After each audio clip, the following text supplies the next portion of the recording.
Viewers like you make this program possible. Support your local PBS station. Liftoff of the Space Shuttle Discovery with the Hubble Space Telescope. Capcom, we have a go for release. It may be the boldest experiment ever undertaken in astronomy, with a legacy that will endure for centuries. You have been awarded the Nobel Prize in Physics. The Hubble Space Telescope is probably the most scientifically productive instrument in history.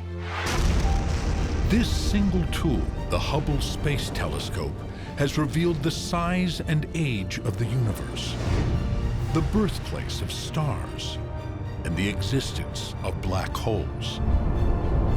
It's helped us find planets like our own in far-off solar systems, and a mysterious force, dark energy, that makes up about 70% of the universe. The Hubble Space Telescope has completely changed the way that we as scientists understand the universe. The story of Hubble is a story of discovery. It's also the story of one of the biggest blunders in the history of science.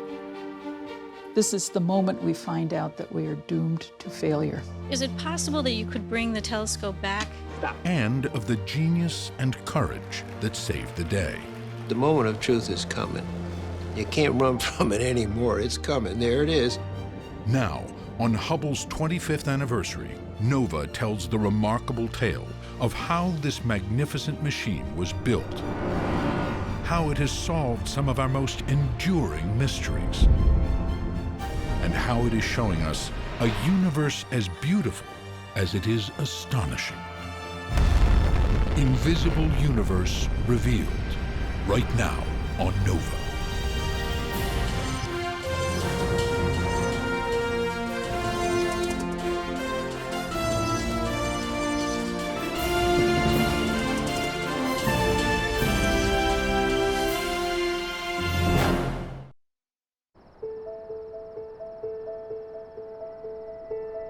Since the dawn of humanity, we've looked to the heavens and wondered, how old is the universe? How many stars are there in the sky? Are there other planets out there like our own? But in the last 25 years, there's been a revolution. All because of a machine called Hubble. Traveling in space, high above the distortions of our atmosphere, gives this giant telescope great power. It's the size of a school bus. It's traveling at 17,000 miles an hour. It's 300 and something miles above your head. But in there is one of the most precise mirrors mankind has ever built. Billions of times more sensitive than our own eyes, the space telescope has literally brought the universe to us, making more than 1 million observations.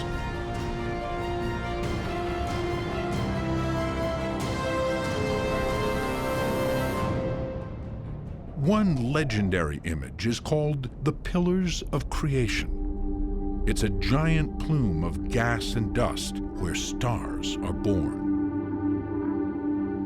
Our own sun probably formed in a place like this. The whole region is something like 400 trillion miles. So it's massive, it's huge. But still within the context of our own Milky Way, it's just one little part. Hubble has also captured pictures of places where stars die. These are planetary nebulae, remnants of expiring stars. They look like artworks in the heavens. Each one of them is different, like snowflakes. And these are some of the most spectacular images that Hubble has produced. Hubble has shown us that black holes are real. A giant one sits at the center of our galaxy, and nearly every other we know. It's discovered the age of the universe, and that there are more stars in the heavens than grains of sand on all the beaches and deserts of the world combined. Over the past 25 years, Hubble has told us a story of creation, destruction, and of vast new mysteries that beckon our curiosity. But putting it in space long seemed an impossible dream, even to those who took on the challenge.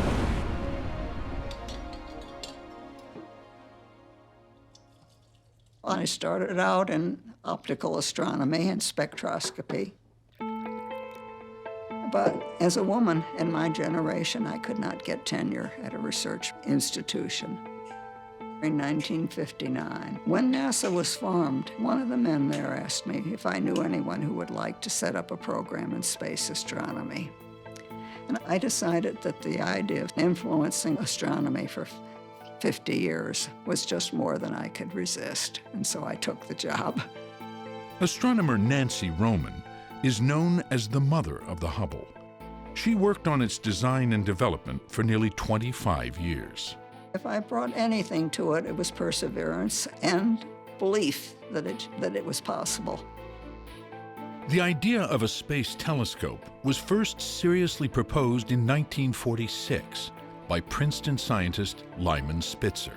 He was the scientific visionary, and Roman was the force that pushed this vision forward, decades before the technology was up to the task.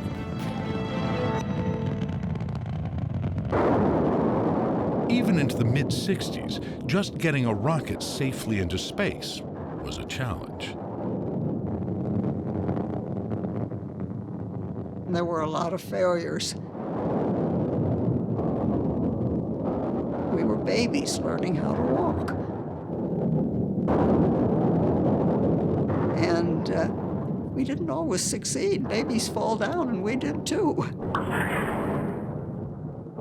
But however far-fetched at the time, the lure of getting a telescope above the distortion of the Earth's atmosphere was strong. The major challenge facing astronomers was the twinkle of the stars. Twinkling stars are an inspiring source of poetry, but in terms of observing stars, it's not very good.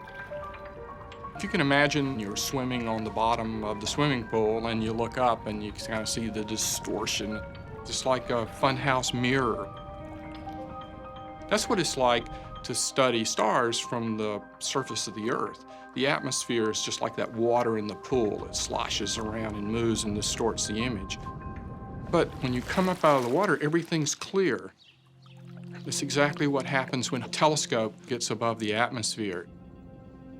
In the pristine vacuum of space, light can travel for billions of light years, undisturbed. The atmosphere not only distorts light, it prevents some from reaching the ground at all.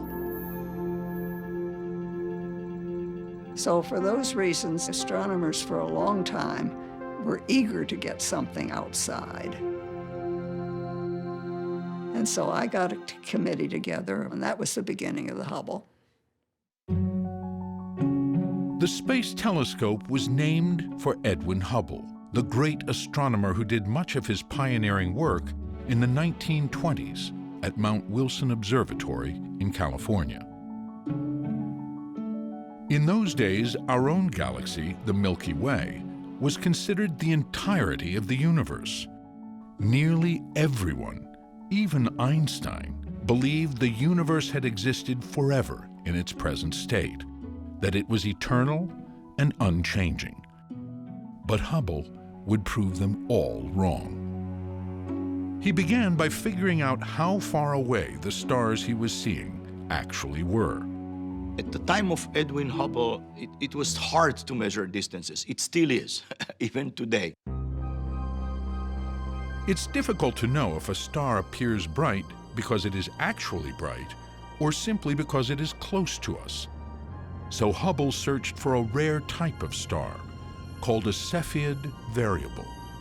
Cepheids pulse at a known brightness, so by measuring the amount of light he could see, he could calculate how far away the star actually was. In October 1923, Hubble found a Cepheid in a gaseous cluster of stars then called the Andromeda Nebula. It yielded a shocking discovery.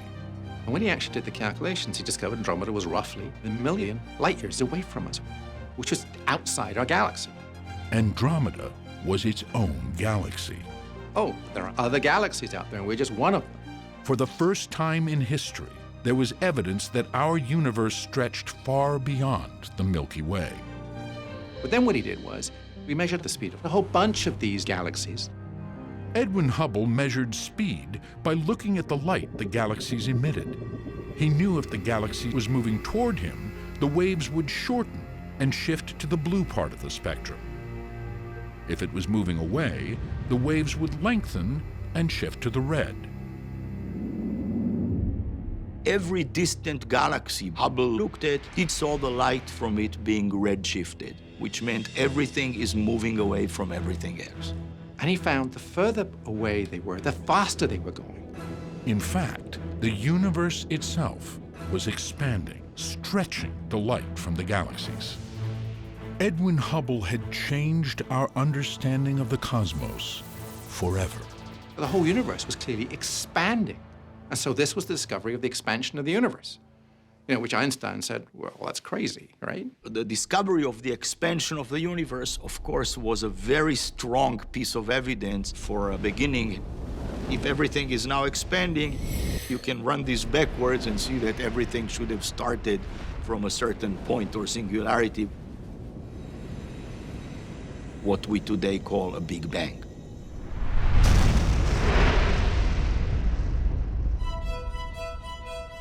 That was pretty radical and mind-blowing stuff back in the 20s and 30s, and some people today even find it mind-blowing. Hubble's discovery opened up the modern era of astronomy and raised huge questions, like how old is the universe? But astronomers couldn't see clearly and deeply enough into the cosmos, so the mystery would endure for decades. Determining the age of the universe was definitely one of the key goals of the launch of the Hubble Space Telescope. Astronomers used to have fistfights where the universe was 10 billion years or 20 billion years old until we launched the Hubble Space Telescope. But first, they would have to build it. I realized that my job at NASA, to a large extent, was salesmanship.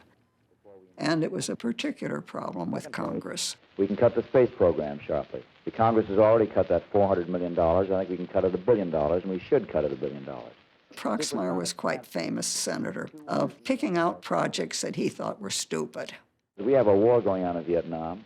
And he asked NASA why the American taxpayer should pay for something like the Hubble. And I came up with the answer that for the cost of a night at the movies, every American would have 15 years of exciting discovery.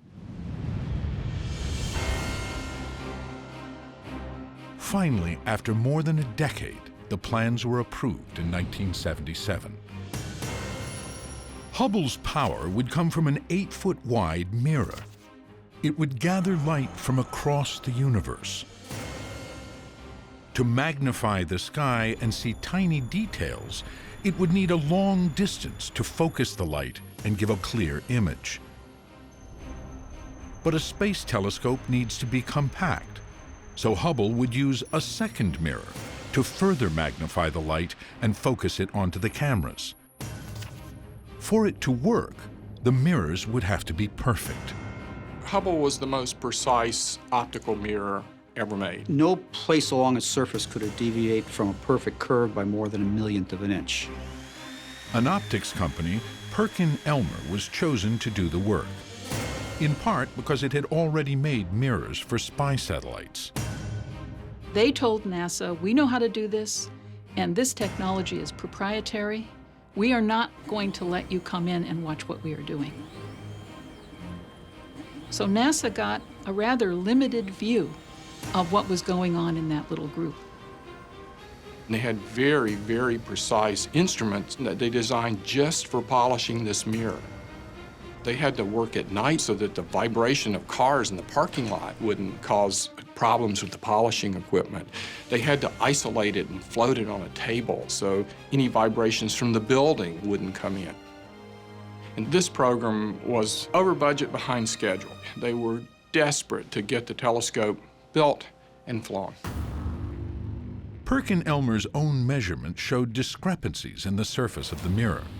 But this was never passed on to NASA. The telescope was declared ready for launch. A disaster waiting to happen. The hopes and dreams of the world's astronomers were with us that day at Cape Canaveral. Go ahead. The last time astronomers leapt a factor of 10 in observing capability was when Galileo in 1610, instead of using his eye, put the telescope in front of his eye. And liftoff of the Space Shuttle Discovery with the Hubble Space Telescope, our window on the universe. All increases in capability after Galileo were incremental. They weren't leaps of a factor of 10 until Hubble. Mission Control, Houston. Roger, roll, Discovery. We thought, let's go, we're off to the races. Little did we know the time bomb that was ticking. Little did we know. Discovery Houston, you have a go to open the doors. Roger, Houston. After nearly 30 years of planning, on April 25, 1990, astronauts used a robotic arm to deploy the Hubble Space Telescope in orbit, 380 miles above the Earth. Capcom, we have a go for release. We concur, Charlie. Mission Control Houston confirms the Hubble Space Telescope is released. With the telescope finally in place, everyone was excited to see what it could do. Let's make final adjustments before we get to see the clearest pictures ever seen in the history of astronomy. Nose gear touchdown. But when the first images arrived, they weren't quite what the scientists had expected.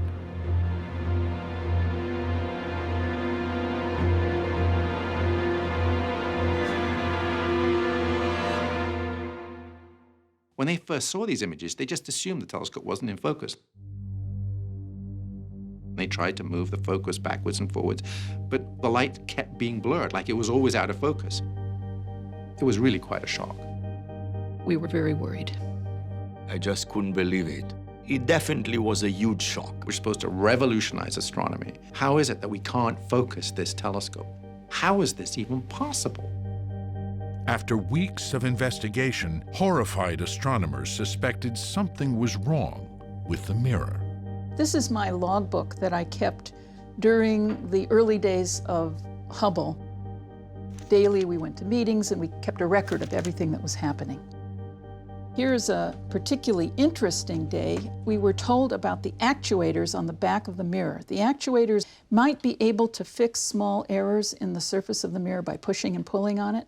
So this says 1/2 wave is 7 times the dynamic range, meaning the problem is 7 times worse than they could fix. And here's a little note I wrote. This is the moment we find out that we are doomed to failure. Sandra Faber and her colleagues realized that the problem was massive and lay at the very heart of the telescope. The Hubble telescope has a big primary mirror that collects the light.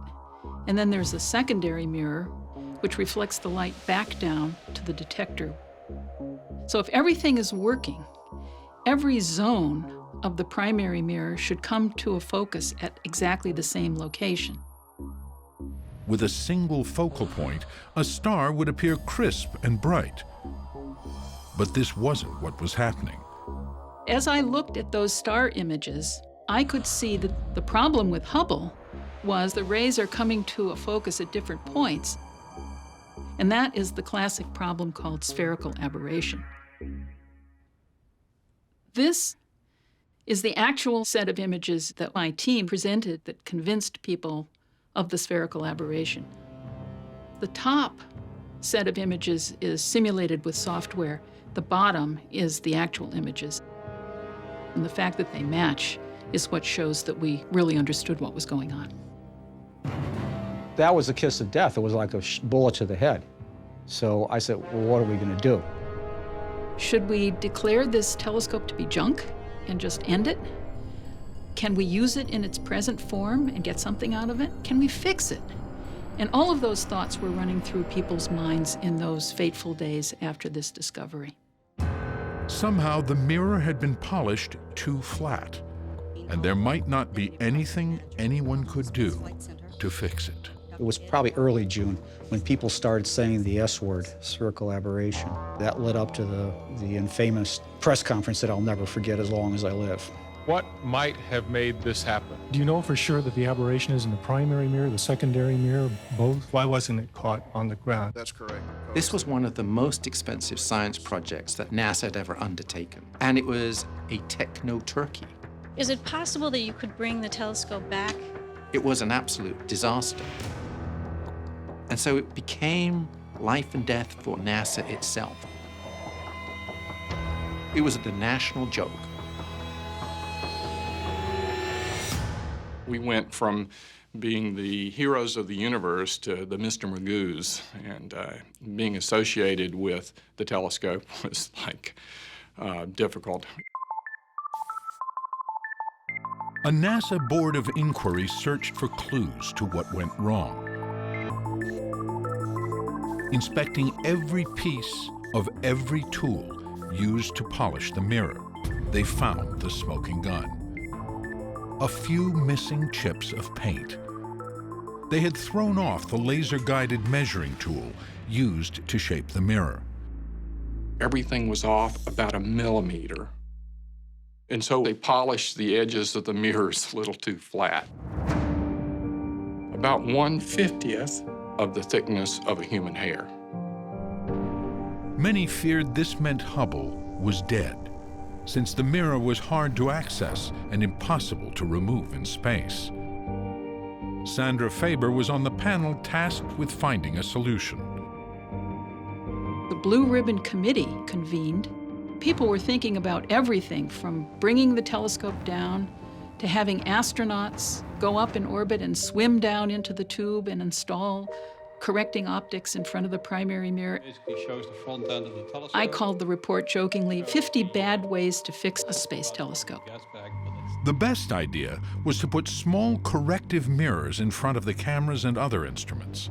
But the problem was getting the mirrors inside the telescope. Jim Crocker was an engineer in charge of Hubble operations. We got to the point where it's like, we're kind of running out of ideas here and not sure what to do. There's a lot of ways to fix this.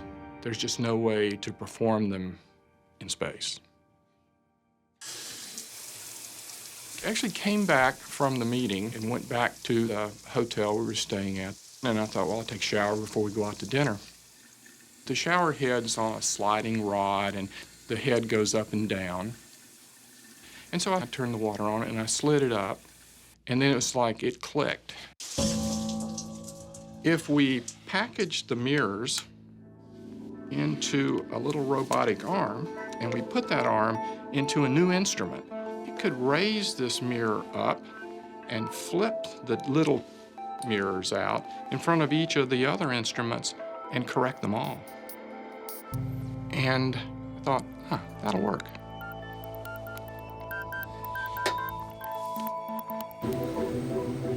NASA agreed and immediately started work. Astronauts would install an instrument called COSTAR. Once in place, its 4 arms would flip out like the showerhead and essentially give Hubble glasses. But no one had ever done anything remotely this intricate in space. And when I got a job, I didn't smile and I didn't celebrate anything. I says, here we go. And I'll do the best I can with this. I told NASA and I told the media, they're all saying we're gonna fix it. And I told them, I don't know if we're gonna fix it. Musgrave and a team of astronauts trained for 20 months preparing to fix Hubble. We choreographed this dance down to every finger and every toe. You know, a great ballerina, it's every finger and every toe. You can't have something messed up. but you can't exactly mimic what you're going to do there. So in your imagination, you watch yourself work. Then it is practice so that you can pull it off when you have to. To simulate working in space, the astronauts spent 400 hours underwater, rehearsing on a mock-up of Hubble.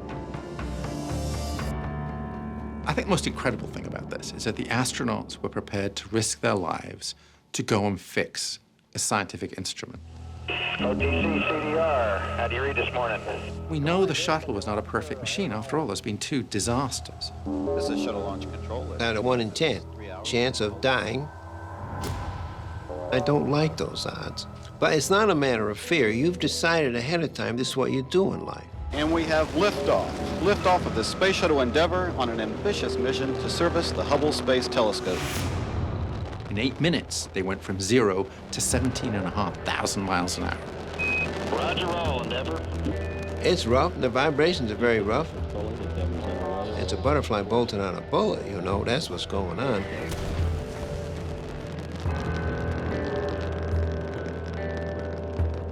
It takes the crew 2 days to catch up to the telescope. As soon as I caught that bright star out there, it had to be Hubble, nothing else. The moment of truth is coming. You can't run from it anymore. It's coming. There it is. Endeavour, the Keep Alive monitor is disabled, and you've got to go for capture. The crew will do 5 spacewalks, at the time, the most ever attempted on a single mission. Okay, visor says required. On the 3rd walk, Musgrave and astronaut Jeffrey Hoffman need to replace Hubble's wide-field camera. It was designed to capture a broad range of light frequencies across a large area of the sky. Look at that baby. Beautiful, spanking new whip. The most critical moment comes when Musgrave takes off the camera cover. As he removes it, he exposes the camera's delicate mirror. Gonna cock the release. Hold it down lower. Coming off, if you touch that mirror, it's over. One more time. If you touch that thing, every image that comes down from Hubble got your little fingerprint on it. And that's very bad form. Hold it down lower. No, we're doing real fine, okay? Scheduled to take more than 4 hours, the crew pulls off the meticulous repair in half the time. You've got about 2 feet to go. You're looking real good. Finally, the team turns its attention to CoStar. You're free of the rail. Astronaut Catherine Thornton pulls out an old instrument to make room for the new corrective mirrors packed inside a huge case. I can't see anything anymore. Your call. Keep coming up. So you saw these massive, great sort of refrigerator-sized instruments that had to be maneuvered precisely in place. What's daylight we got left? Not much, door. It became a real drama. You know, would they do it? Would they get it in? Get done. Completely close the doors now. Very After 2 hours, the instrument fits exactly as planned. We did our job. We were pretty happy with the job that we did.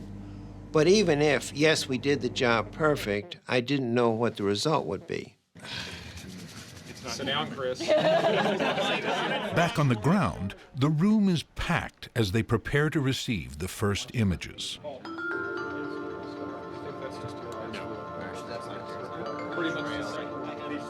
I told somebody at the time that it was almost like when your child is born. You know, you sort of think that everything is going to go right, but you really don't know. I'll never forget it. I mean, I'll remember the birth of my 2 kids and the night we saw the first image from Hubble. We're all huddled around the screen. And I'll never forget when that screen lit up and first appeared a little dot right in the center.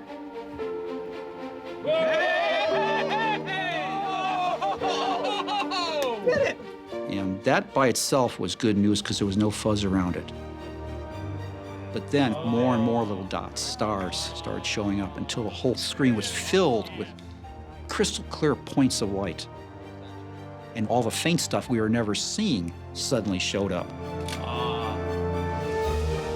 Wow.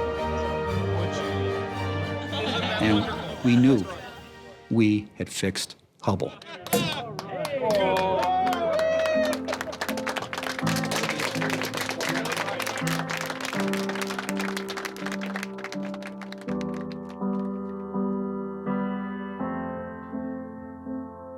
Once we saw the new images, we knew that that's it. They nailed it. Astronomers leaped to their feet and applauded and cheered and whistled and hooted. It was unforgettable. It was a stunning success in the end. You know, the trouble with Hubble was over.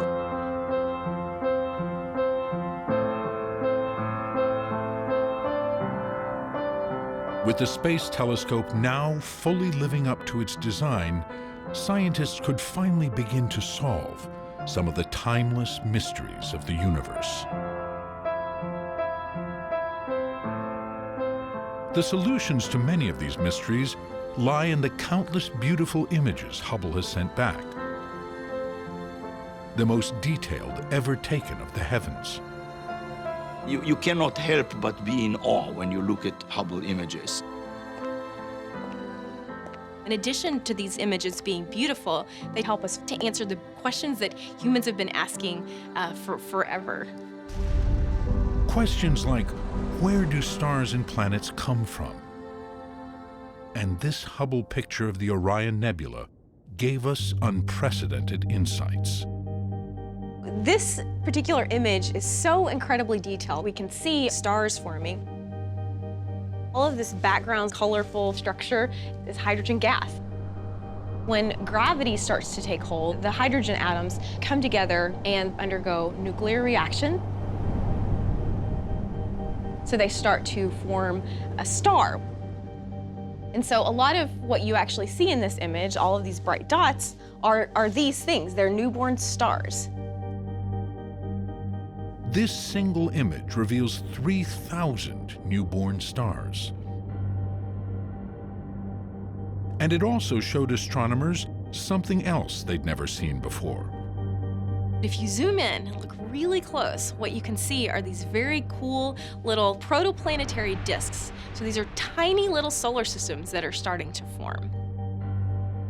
Our own solar system was probably in a very similar state billions of years ago. So the sun and the earth and all the planets were contained inside this disk of dust.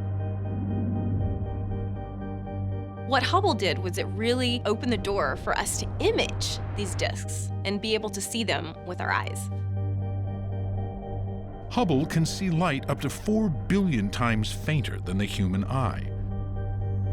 It can point to the most distant galaxies in the universe and stare at them continuously without moving while it's flying around the Earth at 17,000 miles an hour. This has allowed astronomers to solve another enduring mystery. How many stars are there in the universe? They did it by zooming in to a tiny patch of sky. We wanted to find out what happens if we just stare at a blank piece of sky. About the area you would see if you looked at the sky through a drinking straw. And so we stared at a single point in the sky, a blank point, for about 10 days. In this seemingly empty sliver of sky, Hubble revealed 10,000 points of light. Every point is another galaxy. Each one of those galaxies is a collection of about 100 billion stars like the sun. Every galaxy is made of stars, dust, and planets in solar systems like our own. And as you fly through the whole almost 12 billion years of cosmic history, you start to see galaxies change as you go deeper and deeper in. And right at the very end, you see these really sort of orange and red, fuzzy little blobs, which are the very earliest galaxies. In visible light, these are the deepest images of the universe. So, in a point on the sky, no bigger than a drinking straw, there are 10,000 galaxies. So it told us instantly there were 200 billion galaxies in the observable universe. Each galaxy has roughly 100 billion stars. You do the math, and it tells us how many stars there are in our observable universe. It's 2 with 22 zeros after it.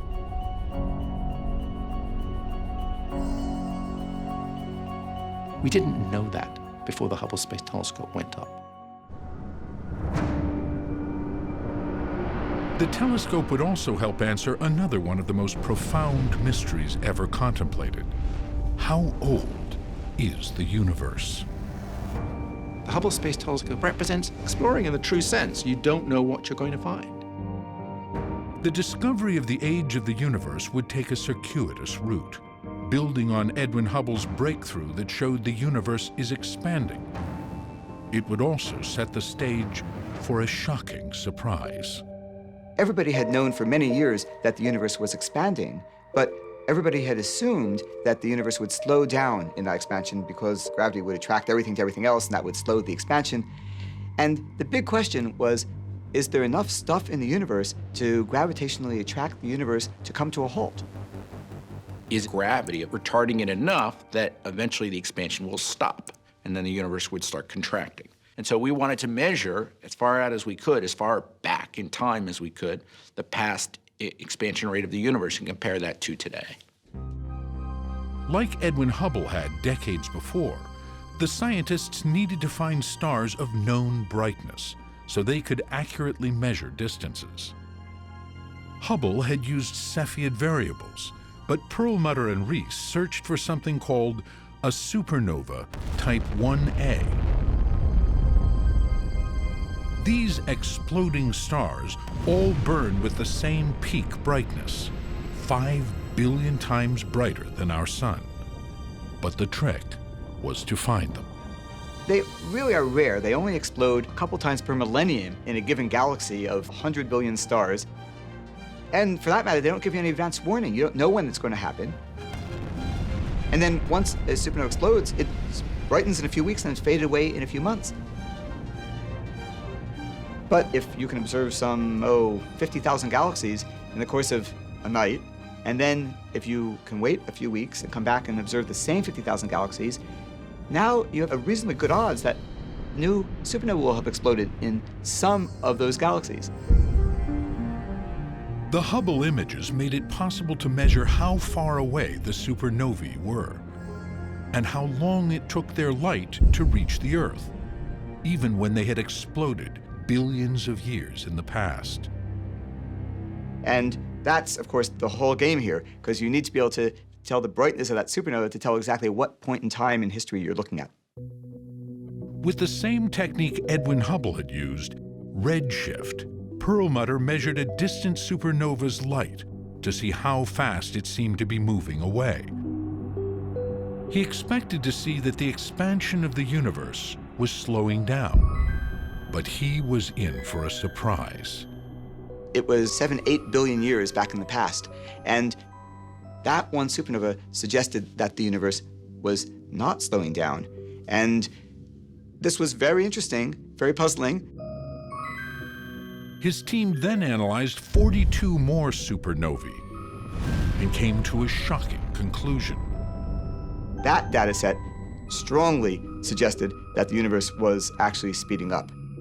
Adam Reese was part of a competing group, and his work was yielding the same odd result. Looking into the past, he expected to see that the expansion of the universe had slowed, but 5 billion years ago, it started to accelerate.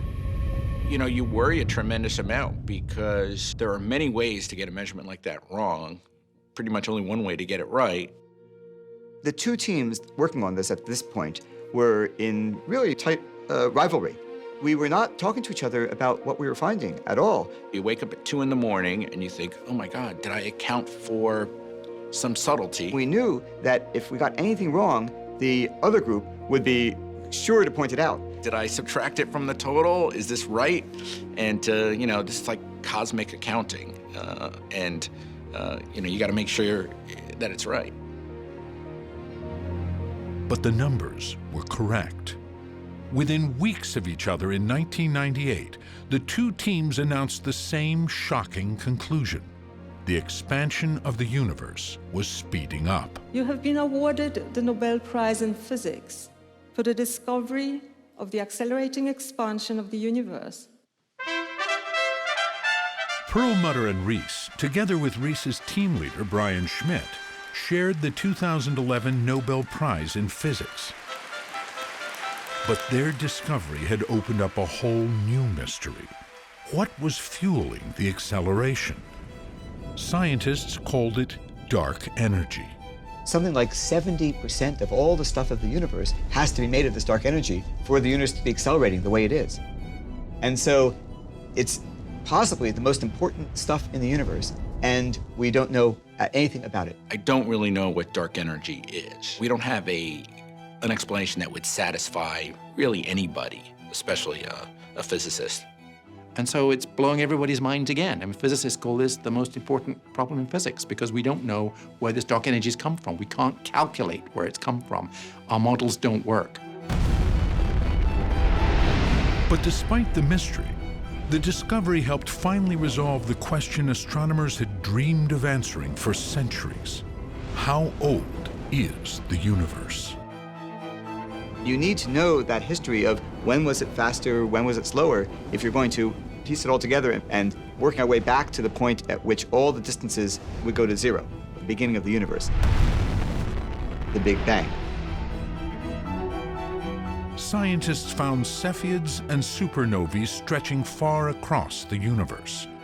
They used Hubble to measure their distances and redshift to figure out how fast these points seemed to be traveling away. This revealed how long the total expansion had taken since the Big Bang. Hubble provided a ruler for the universe. So when you put together the basic size and the history of how fast things were going in the past, you get 13.7 billion years. Our universe is 13.7 billion years old. Hubble had finally helped answer this fundamental question. There was a promise, and Hubble delivered on that promise. And then, nearly a century after Edwin Hubble first glimpsed galaxies beyond our own, the Space Telescope took on another profound question. How do galaxies actually form? At the center of the mystery, black holes. Regions so dense that nothing can escape their pull. The basic idea of a black hole is the gravity is so strong that nothing can escape. Even light cannot get out. We can't take a picture of a black hole directly. It's black. So how do we know it's there? We know it's there by studying the way stuff moves in its vicinity. Things orbiting close to it are going to go very fast. But you have to get very close to the hole in order to see that effect. Scientists had theorized, but never proven, the existence of supermassive black holes billions of times the mass of our sun, until they used Hubble to look at the core of a galaxy called M87. It was the superior spatial resolution of Hubble that was the key. In the galaxy M87, the gas on this side is coming towards you, and the gas on that side is going away from you. And we can measure the motions and calculate the mass of the black hole, 3 billion times the mass of our sun. But how common are these giant black holes? Sandra Faber's team used Hubble to measure the speeds of stars orbiting around the center of other galaxies and discovered something remarkable. We accumulated measurements of stellar speeds in, I would say, 24 galaxies. And in every one, we found evidence for a compact central mass. Essentially, at the center of almost every galaxy, there is a supermassive black hole. There is some regulating mechanism here that makes the black hole and the bulge of stars around it grow together. So it is a chicken and egg problem in the sense that did the galaxy form first and then a black hole grew inside it, or did the black hole kind of seed the formation of the galaxy? And we're actually not sure what the answer to that is. The precise relationship between supermassive black holes and galaxies remains a mystery. It's just one of the countless questions and profound discoveries generated by Hubble over its 25-year history. And its continued success is a testament to the humans who have kept it going. We want you to use your best judgment that the pitching array will definitely clear the top of HST. Astronauts have upgraded the telescope on 5 different missions since its launch.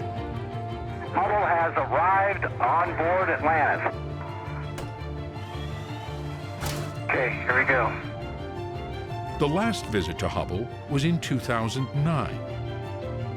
Astronauts needed to replace the wide-field camera and install and repair spectrographs that could help peer into black holes and analyze the atmospheres of distant planets. As on past missions, ingenuity saves the day. That handrail is obstructing the attachment of the fastener capture plate. Astronaut Mike Massimino can't remove a handrail blocking his access to Hubble. We couldn't get inside the thing to do the repair. And I just felt terrible. This is going to be my contribution to astronomy, which is killing our opportunity to be able to analyze the atmospheres of planets. That darn handrail. And I thought we were sunk, because I did not see any way we were going to fix this thing. And then engineers come up with a radical idea. Break off the handle. It's a risky approach. By yanking that thing off, by definition, we're going to have little shards of metal flying. So I put a lot of tape on that handrail and made sure that, you know, none of that stuff would get out. Houston, you ready for this? Yeah, we're ready. Okay, Master, you have a go. Here we go.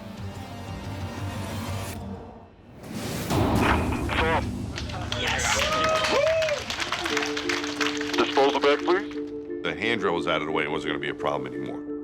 I felt really happy that we got the job done and that we were leaving Hubble in good shape. Hubble is working right now, probably the best it has ever worked. It produces discoveries every day. The new instruments have allowed us to look deeper into the universe, revealing even more detail than before.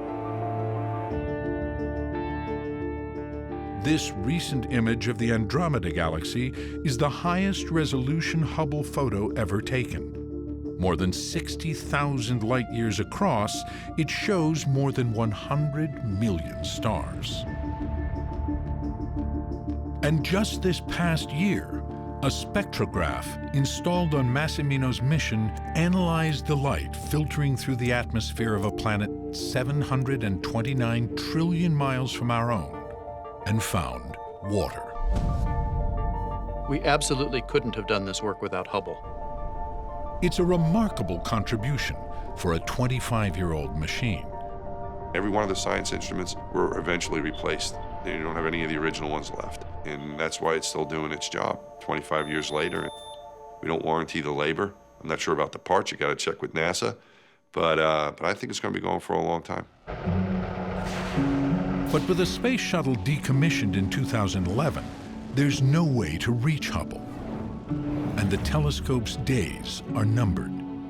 And John, this is like spacewalk number 714? Six. Okay, great. Astronaut John Grunsfeld visited Hubble 3 times, more than anyone else, Ready, John. and was the last human to touch the telescope in 2009. We'd finished all of the work that we had planned, and I was in my spacesuit, getting ready to come back into the airlock, and gave Hubble, one last tap to say goodbye.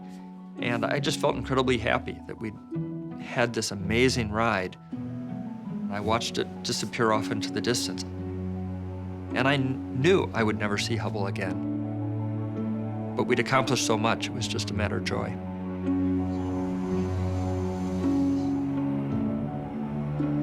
Scientists hope that Hubble will work for another decade. But with every orbit, it encounters slight drag from the Earth's atmosphere. The telescope will eventually fall from the sky, probably in the late 2030s. Most of Hubble will burn up, but the mirror will likely survive re-entry. So NASA may send up a robot with a small rocket to help guide it safely into the ocean. One of the requirements for the mission that we flew in 2009 was to install an adapter on the bottom of the Hubble Space Telescope so that a future mission could dock with it, so that at the end of Hubble's life, we could send it into the atmosphere so that it would re-enter over a known place on Earth. But before Hubble deorbits, NASA is planning to launch an even larger telescope called the James Webb. It has a foldable mirror 3 times larger than Hubble's and will be sent to an orbit beyond the moon. But it will be hard to live up to the legacy of Hubble. The Hubble Space Telescope is probably the most scientifically productive instrument in history. Before the Hubble was launched, we didn't actually know the age of the universe. The Hubble just sorted that question out, bang. We had never seen black holes before. After Hubble, we know that every single galaxy has a black hole. We knew that when stars finish their life scale, they form planetary nebulae. Hubble just cataloged every single type of planetary nebulae, and then it caught supernova, blowing up. We had no idea the universe was filled with dark energy. We didn't even know that was possible. We've seen into the depths where stars are formed. We can actually see the formation of planetary systems. We knew that theoretically. We can now see all of that stuff. Just tick off all of those discoveries, and our whole worldview has just changed. The human desire is to find out who we are. Are we alone? Where did we come from? How did we get here? These questions probably will outlive all of us. But I think Hubble has been very important in making progress toward these answers.